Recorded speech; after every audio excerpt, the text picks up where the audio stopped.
Welcome back. It's the Watching Network Africa on Channels Television.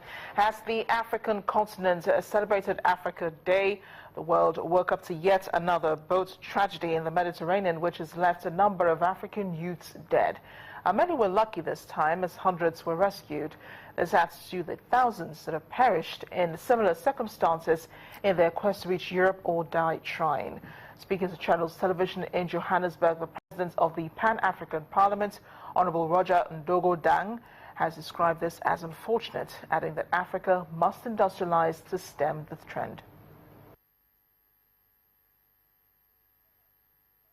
Is individual country have to pay attention for the youth.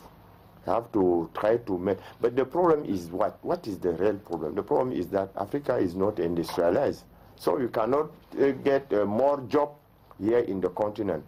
And like you are saying, the youth try to go because they think that there you can get better life, but it's not true.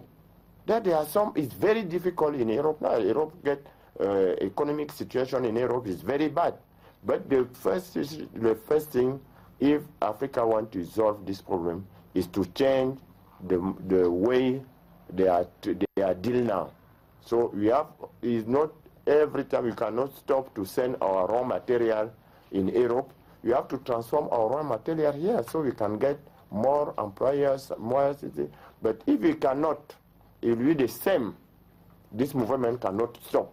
So I think we have to arrange the political issue, the governance, and so on. So I think if this thing with the AU try to ameliorate, to give the good condition for the youth, I think is the migration cannot solve. So we need this. We need that every country must arrange its situation so we can give the opportunity for the young people to work here in Africa. Honorable Roger Ndogo Dang, the President of the Pan-African Parliament. A week after the Airbus A320 crashed into the Mediterranean with 66 people on board, including 30 Egyptians and 15 people from France, investigators have no clear picture of its final moments.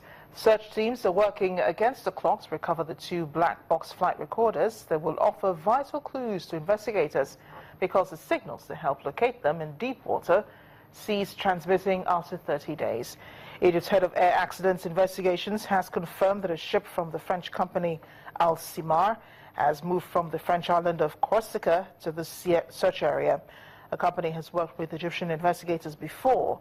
For instance, in 2004, it joined the search for black boxes after a Boeing 737 belonging to Egypt's Flash Air crashed in the Red Sea near Sharm el-Sheikh. Let's get more of the story now. The Voice of America's Edward Iranian joins us from Cairo. Edward, thank you for joining us on Network Africa. My pleasure, Amarachi. Now, time is of the essence in finding those black boxes. So what more can you tell us about the progress that's been made so far? Do we have details of what sort of assistance that France will be given to Egypt apart from that ship? Well, the French have another ship as well as the ship from this company, which is going to be using some sort of advanced sonar that will hopefully be able to go down and listen at a depth of about 2,000 meters.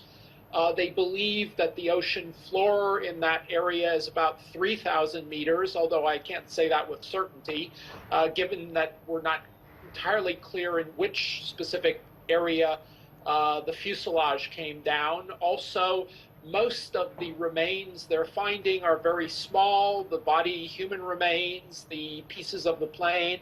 So it's entirely possible if there were an explosion that the plane broke up into so many little pieces that it will be difficult to find any one specific part of the plane. And that could very well be the case with the black boxes, which also could have been damaged, assuming they find them.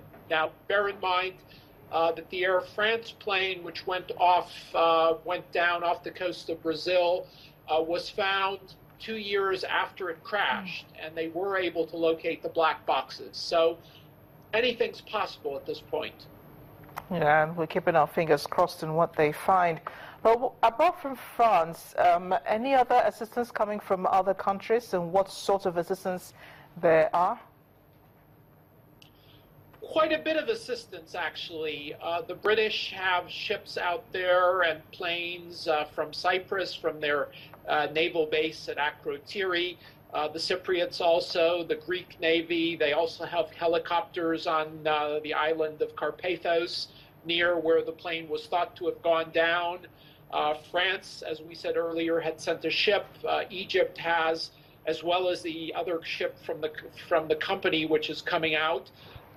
Also, they were saying that an Italian company was supposed to be participating, and another Mauritius-based company. I'm not sure whether they're going to use all three of those companies, but in any case, it was indicated in the Egyptian media that that was one of the companies coming out to help. It's probably too early to ask, but how is this affecting Egypt's main energy revenue driver, which is tourism, and what is the Egyptian government saying to people to help assure them that Egypt is still a safe place to stay? Well, the tourism minister sounded very optimistic. Perhaps it's his job to sound optimistic, looking forward to next year, looking forward to the coming years in terms of drawing tourists, and their plan, while he didn't say specifically, seems to be aimed at attracting many Arab tourists. I noticed at one of the big Cairo hotels that they did seem to have quite a few Arab tourists who don't normally get frightened by air crashes or terrorism or insecurity in the streets.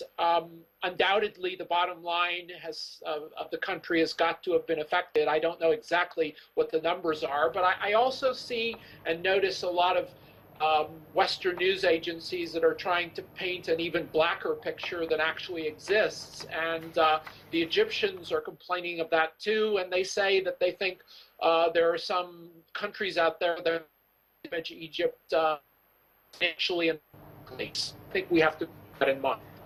Oh, we do apologize. We lost you a bit there, Edward, but thank you so much for joining us on Network Africa. Good luck to the investigators as they try to solve this puzzle of what happened on that plane. Now we turn to Zimbabwe. You know by now that El Nino-induced drought has hit the southern Africa and cut outputs of the stable maize, leaving 4 million people in need of food aid in Zimbabwe alone. As a result, the World Food Programme and its partners are now using a satellite data monitoring system to help affected countries respond better to poor harvests and hunger in future.